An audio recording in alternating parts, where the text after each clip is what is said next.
How to block a spammy domain using spam filters in DirectAdmin. We assume you have already logged into your DirectAdmin account. In the Email Manager section, click Spam Filters. From this Email Filters interface, you can create different types of filters for incoming emails.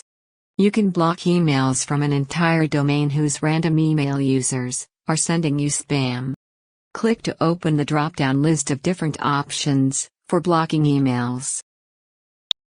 Select Domain, and enter the domain name in the text input box provided. Click Block. Emails from the entered domain have been blocked. You can similarly block emails from more domains. Just enter the domain name and click Block.